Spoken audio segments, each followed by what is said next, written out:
नमस्कार, मैं भूमि सिंह। आप देख रहे हैं न्यूज़ 10 इंडिया। हर खबर आपके साथ। धरती पर सांस लेने वाले हर जीव जंतु को जीने का अधिकार है, और वो भी अपनी मर्जी से अपने प्राकृतिक माहौल में।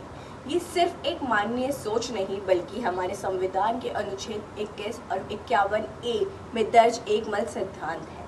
लेकिन इसी सिद्धांत पर अब सवाल उठ रहे हैं।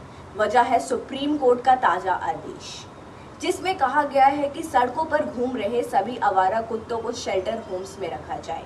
देखिए हमारी एक खास रिपोर्ट। पहले एनिमल बर्थ कंट्रोल, जो कि खासकर कुत्तों के लिए रूल लागू हुआ था 2001 में, और prevention of cruelty to the animal act, जो कि 1960 के तहत आवारा कुत्तों की नसबंदी और टीकाकरण के बाद उन्हें उसी इलाके में वापस छोड़ दिया जाता था। मकसद था उन्हें प्राकृतिक माहौल में रहते हुए उनकी आबादी नियंत्रित रखना। यह एक सिद्धांत पर आधारित था कि सभी जीव जंतु को अपने तरीके से जीने का अधिकार है।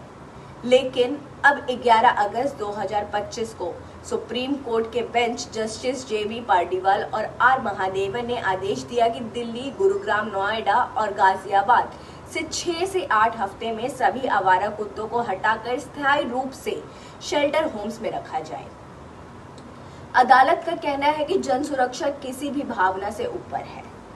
अगर देखा जाए तो दिल्ली में रोजाना औसतन 2000 डॉग बाइट्स के केस सामने आते हैं। 2024 में ही रेबीज से 27 लोगों की मौत हुई, जिनमें ज्यादातर बच्चे थे। डॉक्टरों के मुताबिक ये 100% प्रिवेंटेबल, लेकिन 100% फेटल बीमारी है अगर समय पे इलाज ना मिले तो। गवर्नमेंट स्पोक पर्सन का कहना है कि हम ये कदम इसलिए उठा रहे हैं ताकि इंसानों की सुरक्षा और जानवरों की देखभाल दोनों सुरक्षित हो सके। शेल्टर होम्स में उनकी नसबंदी, टीकाकरण और मॉनिटरिंग बेहतर तरीके से हो पाएगी। लेकिन विपक्ष और पशु अधिकार कार्यकर्ताओं का कहना है कि यह आदेश जानवरों के उसी बुनियादी अधिकार के खिलाफ है, जिसके तहत उन्हें अपने तरीके से और अपने वातावरण में जीने का हक मिला है। उनका आरोप है कि सरकार ने समय रहते नसबंदी और वैक्सीनेशन अभियान तेज नहीं किया, और अब अचानक एक कठोर कदम उठाकर जानवरों को कैद में डाल रहे हैं। और वहीं एनिमल राइट एक्टिविस्ट का कहना है कि यह फैसला उनके प्राकृतिक अधिकार छीनता है। जीने का अधिकार मतलब सिर्फ सांस लेना नहीं, बल्कि अपनी मर्जी से अपने मोहल्ले में जीना है।